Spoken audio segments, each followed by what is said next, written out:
buenos días a todos y todas. Bueno, arrancamos oficialmente el seminario. Bueno, en esta oportunidad el doctor Luca Fiorelli nos presentará resultados publicados recientemente en la revista Frontiers in Ecology and Evolution. Y bueno, él trabaja en el grupo de paleontología del Crilar del 2006. Sí, vine, pero no, nos radicamos en el 2007. Ah, ok. Radicamos en el 2007. Bueno, lo dejo acá. Bueno, justamente, el trabajo que presento lo presentamos con toda esta gente, en realidad, que fue un trabajo multidisciplinario que se hizo con muchos grupos de acá del CRILAR, que los hice participar un poco a la fuerza, porque ya vamos a ver por qué. Sí, es como mostrarle un poquito el trabajo que publicamos hace poquito de Sanagasta, del microcosmos cretácico que descubrimos. Bueno, esto les decía comenzó hace mucho, porque fue parte de mi tesis doctoral, y como decía recién la Vicky acá cuando vinimos, y empezó en el 2007, estudiando el sitio de nidificación de Sanagasta, como tema de tesis, y fue allá por 2008-2009 que junto con Gerald, uno el autor del trabajo que hicimos en el 2010, determinamos que tratando de estudiar los nidos y el sitio, determinamos que en ese momento, durante el Cretácico, Sanagasta era un campo hidrotermal y representó la primera evidencia fósil sincrónica entre la nidificación de un dinosaurio y el ambiente. Porque el ambiente era en ese momento geotérmico, estamos hablando de hace aproximadamente 80 millones de años atrás, era un ambiente geotérmico y los dinosaurios iban a ir al lugar a nidificar. Fue el primer caso en el mundo de ese tipo de relación. ¿Qué son los campos hidrotermales? Bueno, esta imagen es Yellowstone, como dice Torrent, y de manera muy simplista para que lo entiendan en general, no es una definición directa, pero los campos termales son áreas donde la acción o influencia del geotermalismo produce emanación y descarga de aguas en superficie, aguas calientes en superficie. Seguro acá Pablo y otros pueden definir mejor la cosa, pero es para que entiendan la gente en general. Acá, como ven, este es el campo en Eustatio y este es el que está ahí en Mariana. El campo termal en Chile, en el norte de Chile, en Atacama. En los campos termales suelen haber distintos tipos de estructuras, se generan en estos ambientes, pero las principales son las fumarolas, las terrazas o terracetas, los geysers monticulares y las piletas termales. Esas son las estructuras principales que se producen de acuerdo a la geología y a las características del agua, se producen en estos ambientes. Ambientes hidrotermales hay muchísimos, tenemos acá en La Rioja, en Catamarca, por todos lados hay ambientes termales, pero los más conocidos son Yellowstone, en Estados Unidos, son los más estudiados y aparte no solo estudiados, son los más visitados y utilizados como productos turísticos, ¿no?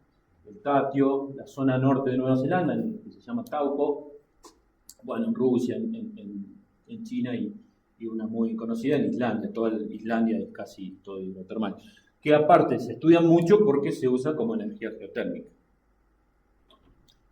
Casi tanto Nueva Zelanda como Islandia, casi toda su energía está basada en la geotérmica.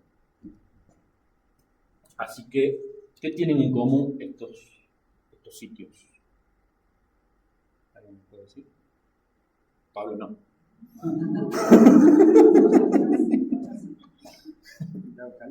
El agua caliente, así es. El agua caliente es la característica principal de estos sitios.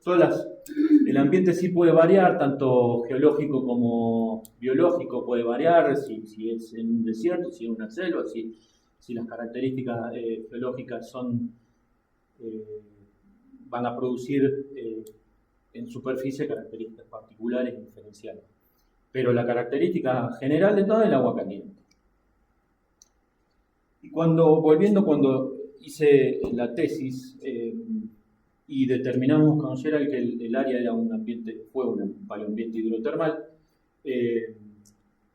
leí este trabajo en aquel momento, es un trabajo que se publicó en Nature en el 2001, que me encantó, aparte porque, bueno, habla de la vida extrema en nuestro planeta, y larga con esa frase, que básicamente dice que reportes sobre agua líquida en otros lugares del sistema solar tienen mucha repercusión pública y a la gente realmente le genera un vuelo de la imaginación. ¿Por qué? Porque en nuestra Tierra, donde hay agua líquida, sin importar las condiciones físicas o químicas, hay vida.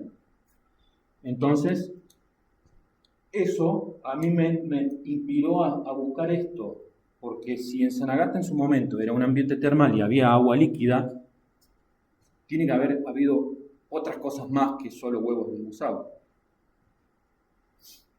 Desde ese momento publicamos varios trabajos relacionados a Sanagasta y al sitio de nidificación, pero principalmente a eso, a los huevos de dinosaurios, al sitio de nidificación, la geología, cuestiones taxonómicas, cuestiones paleobiológicas de la nidificación, pero solamente relacionado al sitio de nidificación y a los huevos de dinosaurios. No habíamos abordado hasta ahora nada sobre la búsqueda o las investigaciones sobre la posible existencia de vida, de fósiles de microbios en el parque. Y sabemos muy bien que en estos ambientes la vida microbiana prospera en condiciones realmente extremas y tolera altísimas temperaturas, mineralización intensa, extremos pHs, etc. Entonces, a pesar de esas condiciones, como vimos en el trabajo ese de esos autores en Nature, que decían que sin importar las condiciones, donde hay agua, hay vida en nuestro planeta. En aquel momento, como parte de mi tesis, pudimos hacer solamente estudios cortando las rocas, y algo vimos, cortando las rocas y ver en microscopía, en estudios petrográficos, vimos que hay cositas, digamos.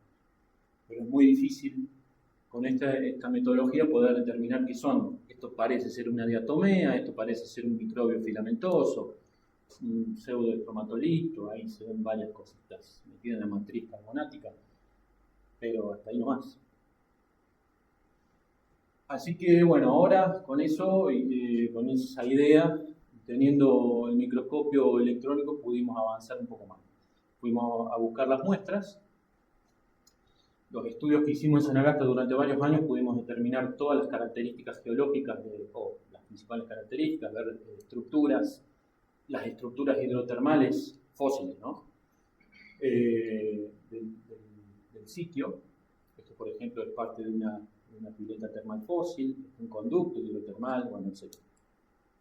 Y tomamos muestras de lo que en ese momento habrían sido facies, por decir así, muestras de roca de donde se llaman facies proximales a la terma, digamos, lo que eran las estructuras termales. Esto es una recreación, ¿no?, de cómo habría sido es muy simplista, pero el ambiente hidrotermal, donde los nidos de dinosaurios se disponen en facies distales del ambiente termal, y acá donde se producían los venteos termales. Por supuesto, acá el agua salía a unos 100 grados aproximadamente, y a medida que corría el lecho de agua se iba enfriando, y los nidos están en facies distales donde la temperatura es aproximadamente 40 grados, óptima para la incubación. Nosotros tomamos muestras. Estas muestras que están acá, las tomamos y corresponderían aproximadamente a facies proximal de la pendiente hidrotermal. Esas muestras corresponden a microbialistas. ¿Qué son las microbialistas? Y son rocas formadas por microorganismos. Por ejemplo, los estromatolitos son microbialistas. En particular, esta que tiene mucha sílice, se llama geiseritas, esos depósitos de sílice, se depositan entre 70 y 100 grados y en general son mediados, son formados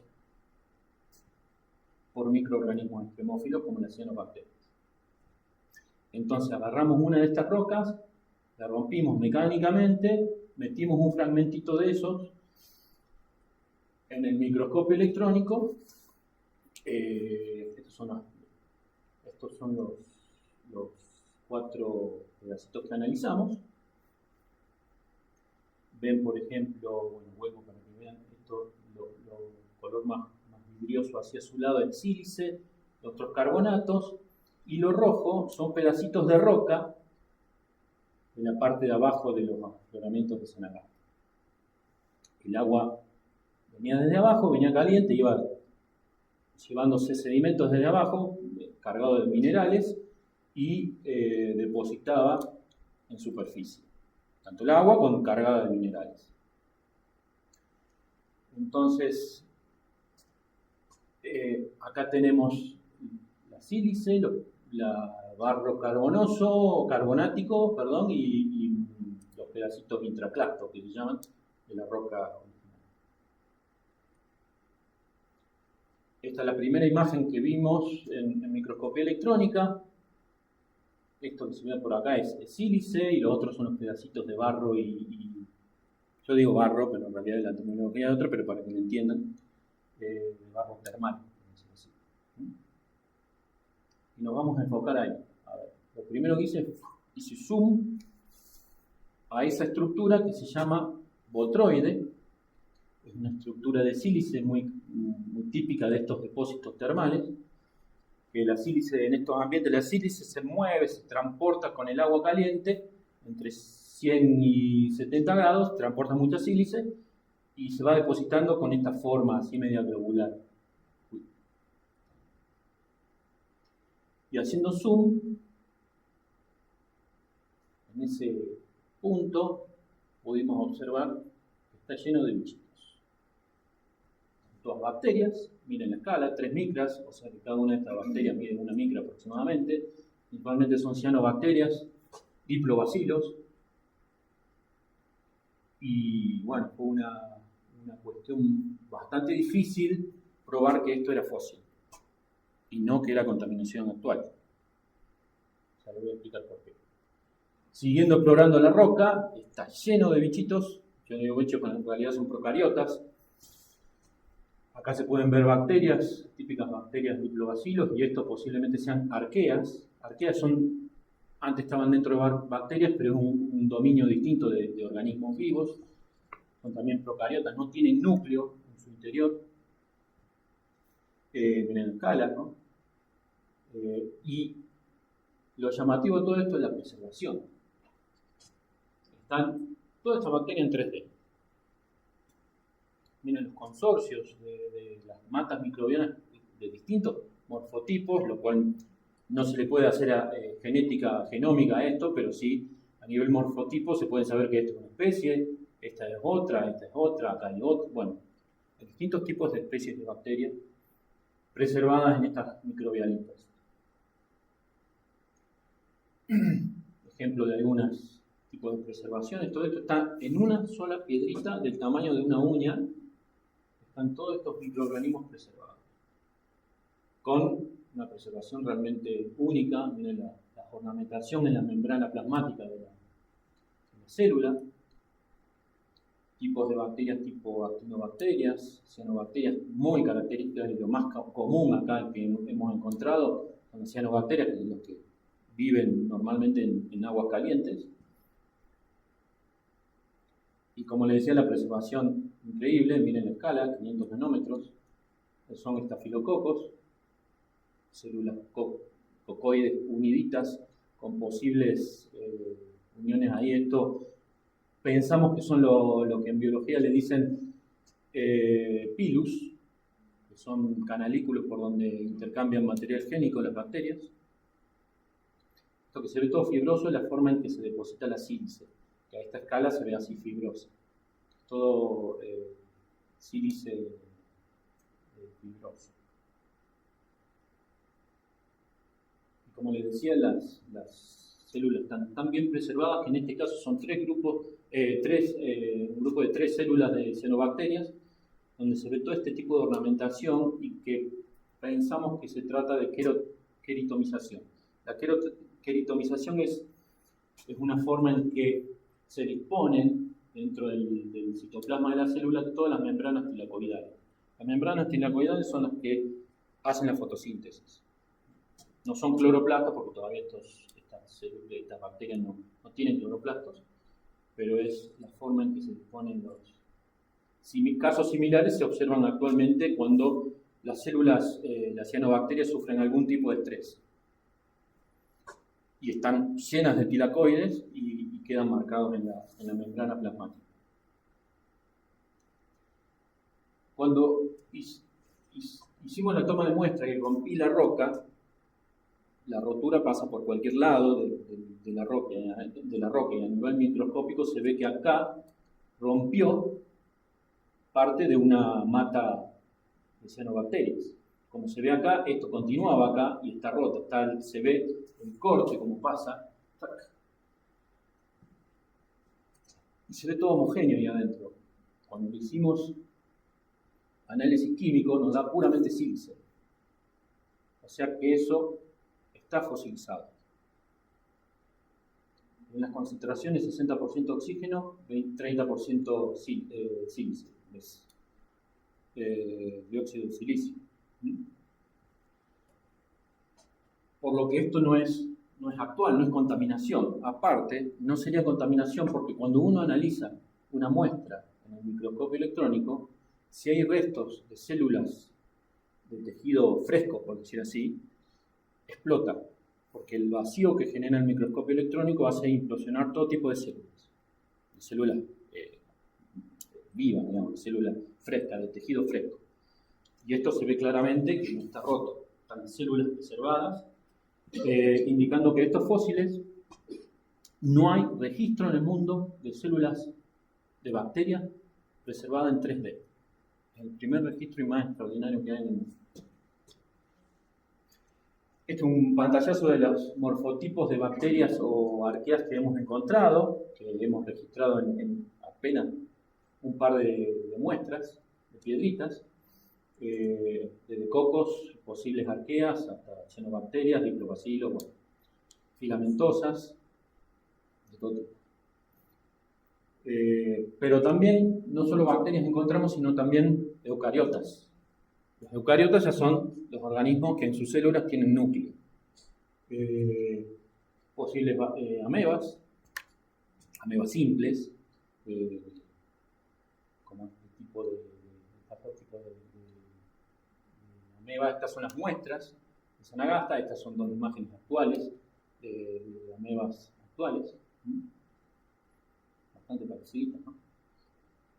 También encontramos amebas testadas, esta es un fósil que encontramos en Sanagasta, estas son amebas testadas actuales, se llama trinema, esta es solamente la testa, acá estaría el bichito, digamos, vive ahí adentro y lo tiene como casita. Y bueno, esta es una ameba testada del Cretácico. Asimismo, bueno, ahí ¿querés comentarle algo de esto? Dale. Bueno, cuando empezamos a ver, Lucas estaba tratando por qué sé yo, quisiera esto a todos, y ahí empezamos a ver que había un montón de estructuras que pertenecían a varios taxones fúngicos.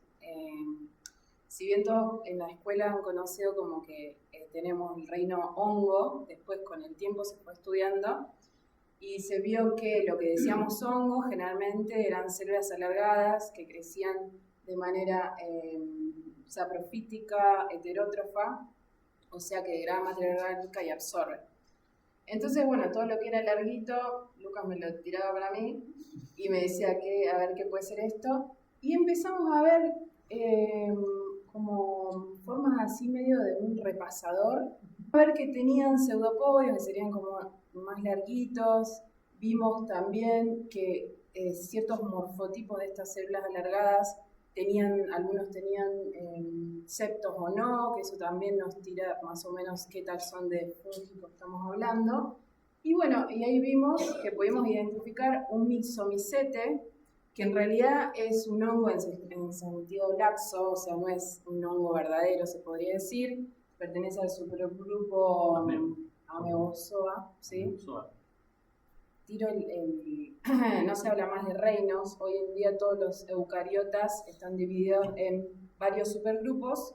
Nosotros pertenecemos a los Opiostoconta junto con los hongos verdaderos, y estos están en otro supergrupo que se llama Amebozoa.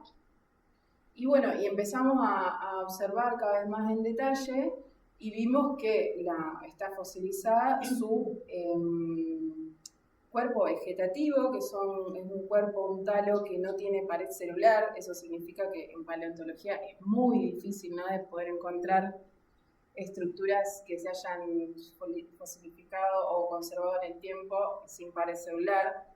Así que bueno, esto es lo más lindo que vimos. Si quieres seguir. Acá tenemos una imagen de un myxomycete actual, que es un organismo, una ameba, muy grande, pero no tiene células. Es una única célula multinucleada. O sea, ahí adentro está lleno de núcleos, pero una sola célula. Y va degradando, va avanzando así, va degradando toda la materia de composición. Y bacterias, come principalmente bacterias. Y lo que vimos también es que está muy asociada a los lugares donde había bacterias. Acá hay muchas matas, en la escala no se ven, pero está lleno de bacterias. Y este bichito está ahí. Comiendo bacterias. Entonces lo que hace este hongo va generando redes a donde está la comida, se alarga y después se retrae, y dependiendo de las condiciones ambientales puede... No se puede mostrar.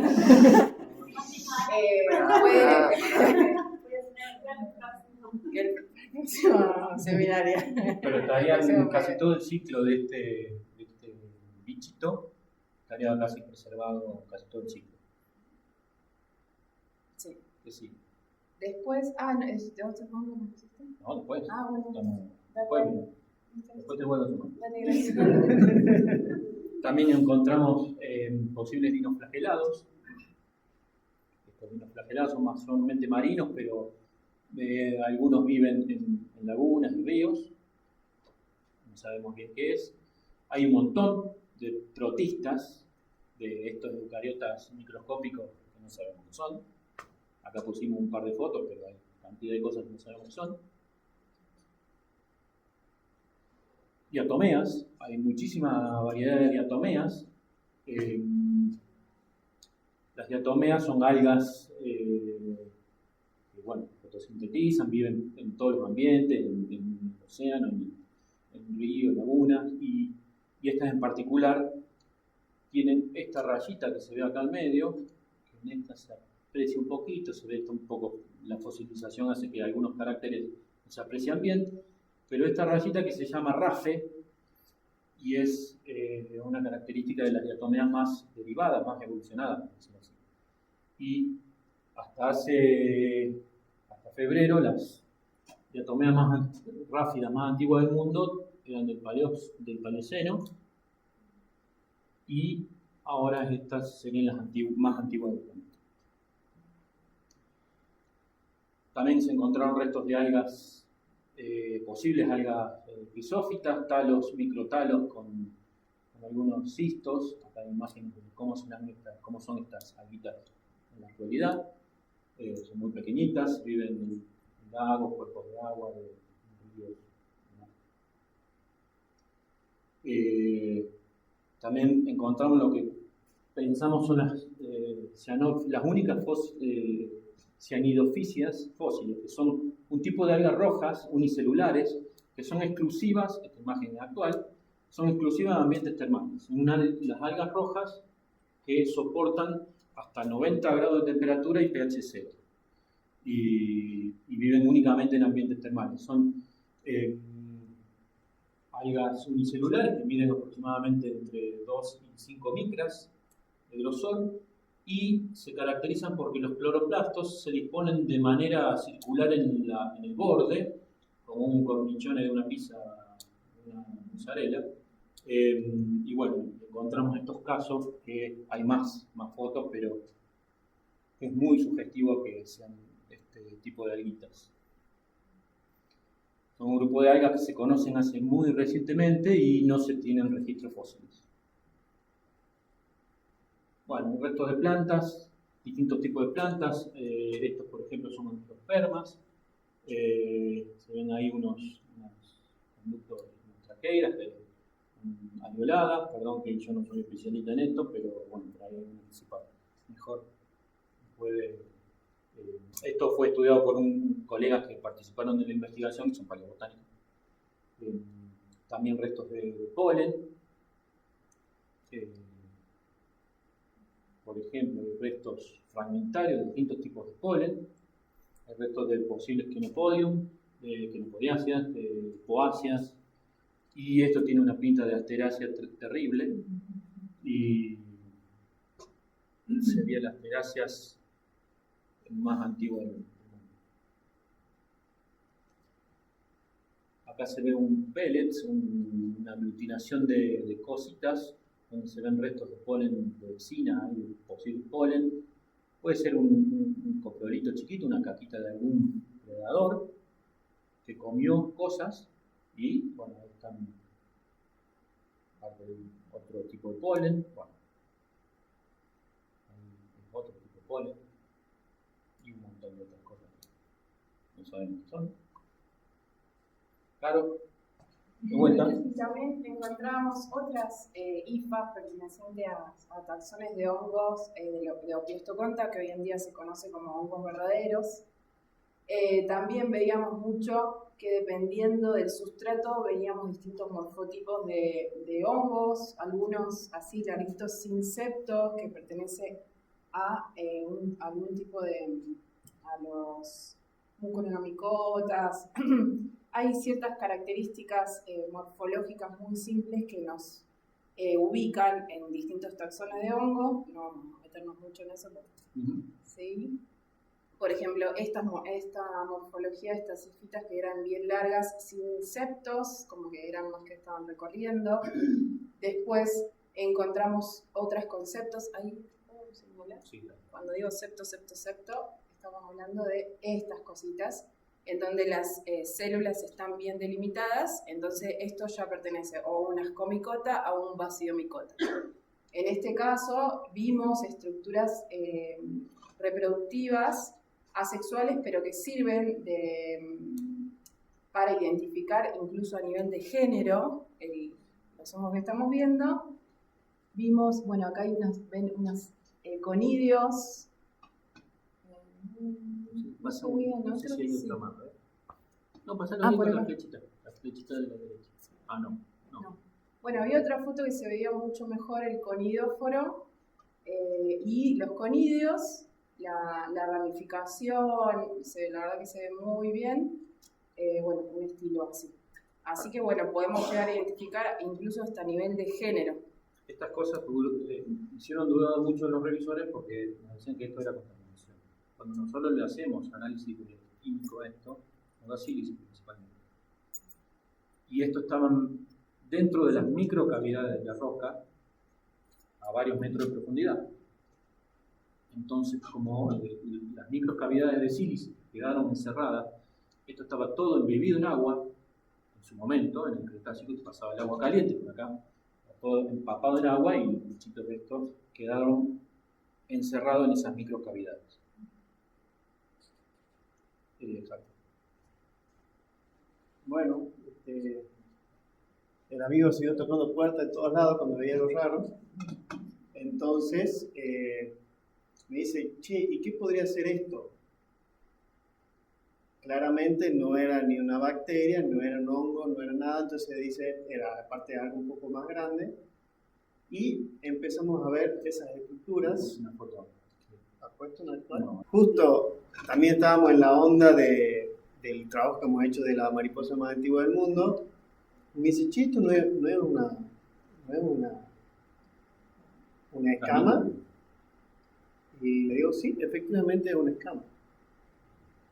Por las características de esta escama, que vemos que tiene una superficie dorsal, sería esta, y esta sería la ventral que está abajo, son dos escamas. De arriba, se lo ve de arriba esta y esta de abajo. por todas las características que tienen, esa pertenece a un hexápodo.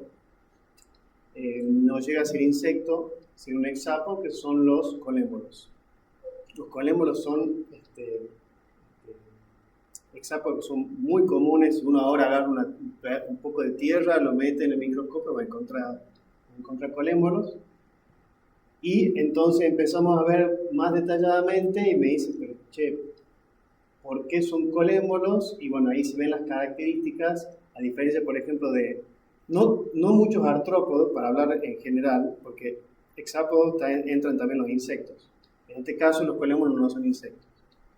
Pero no muchos artrópodos, hexápodos, tienen escamas, son muy pocos.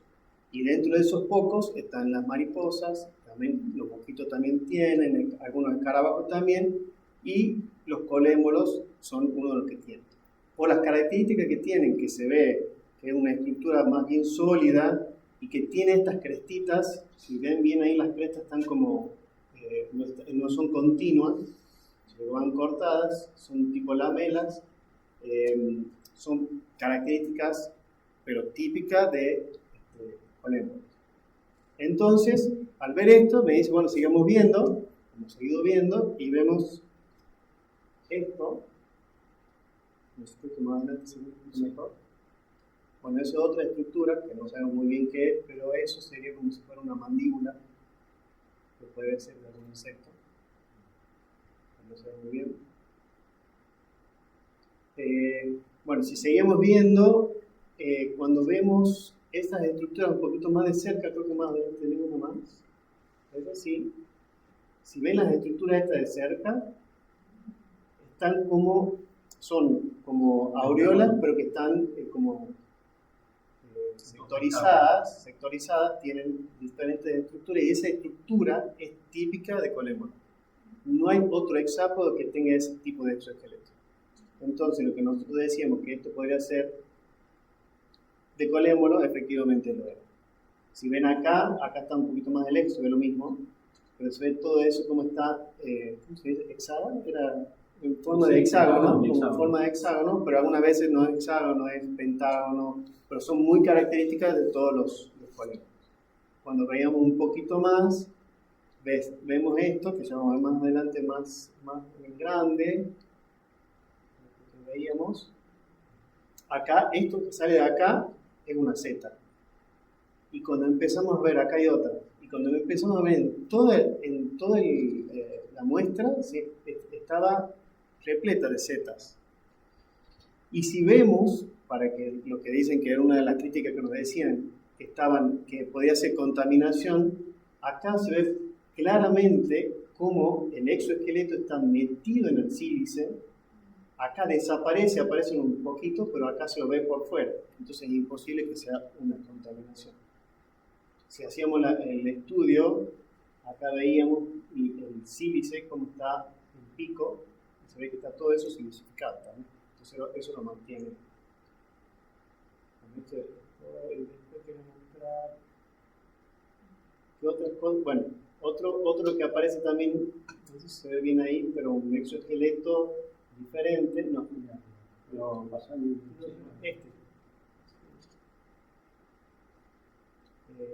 bueno, este tipo de setas, ven que era una seta que está como ramificada. Setas son felitos, perdón. Cuando uno ve un insecto lo ve bien pelado, cuando lo ve de lejos, mira qué lindo. Cuando uno lo ve en el lupa, en el microscopio, está lleno, todos los insectos, la mayoría tienen setas, tienen felitos. Y son diferentes. En general, sí, los artrópodos en general, exacto. Justamente eso, artrópodos en general. ¿Por qué decimos artrópodos en general? Bueno, acá tenemos, no sé si se ve muy bien, pero acá hay una estructura que esta parece ser una pata, porque acá tenemos una parte de la pata con la articulación y sigue acá. Y está llena de setas, de estos pelitos. Esa característica de estos pelos es parecido, es muy similar a ácaros. O sea que acá, en este lugar, también encontramos ácaros y colémbolos. Acá tenemos la característica esa típica del exoesqueleto de los colémbolos. Y acá, si ven, se ve una pata que sería la última parte de la pata, que tienen acá una uñita. Esto también es típico de ácaros.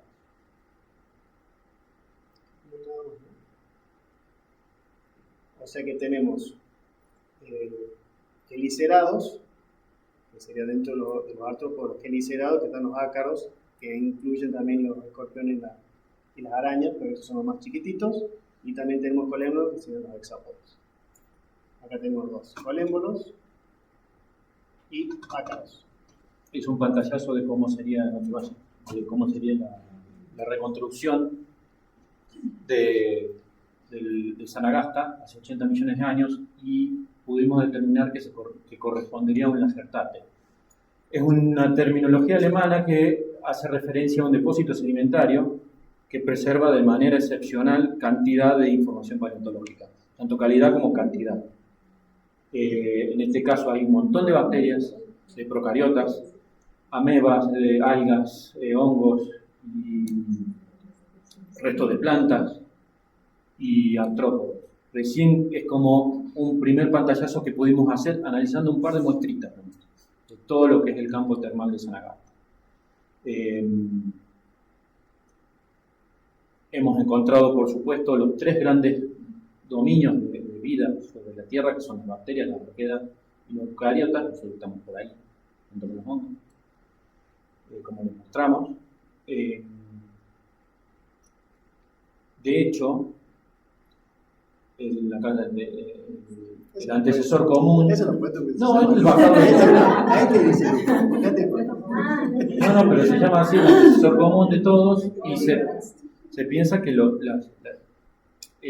origen de la vida se dio en estos ambientes termales, y no es casualidad que todas las bacterias y arqueas más primitivas son procariotas extremófilos de ambientes termales. En el fondo marino, claro.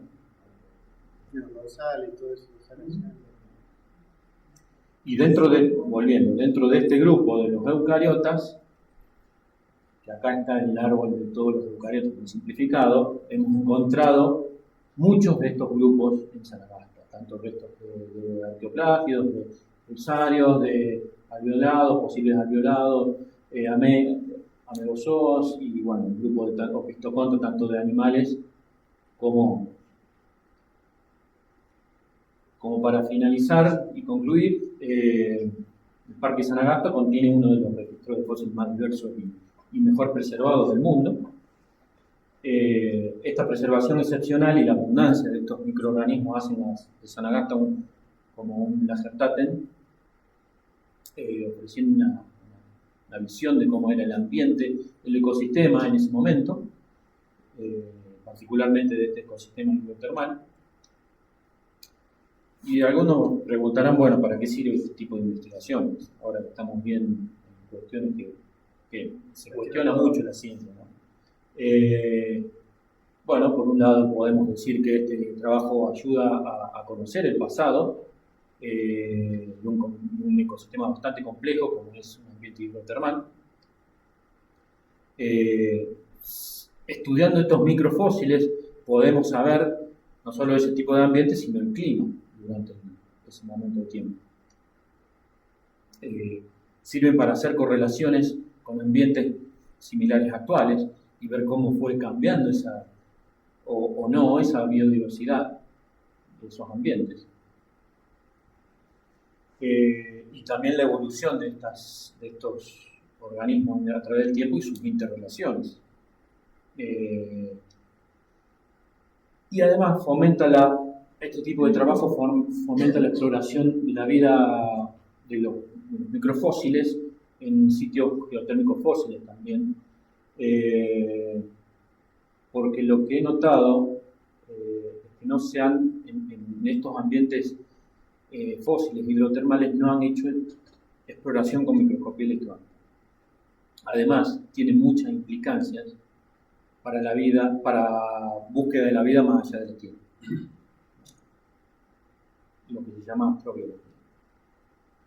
Y por último, entre otras cosas más, ayuda a entender el origen de la vida en nuestro planeta. Primero que nada agradezco a bueno, no, perdón, Lud Gerald, quien fue mentor y quien me abrió la cabeza y el camino hacia estudiar de esta forma un ambiente fósil, y siempre sigue arrojando nuevas ideas todo el tiempo. También quiero mencionar a Lynn Margulis, bueno, ya fallecida, una investigadora de Estados Unidos, que fue la impulsora de toda esta teoría de holobiontes y endosimbiosis, muy resistida, principalmente por ser mujer. Es una teoría que en su momento no la aceptaban, pero bueno, con el paso del tiempo es una de las teorías más fuertes en la evolución, en la biología. Y también a Humberto Maturana, quien es biólogo chileno, también muy resistido por ser sudamericano. Su teoría de la autopoiesis y la conformación de la vida realmente revolucionaria.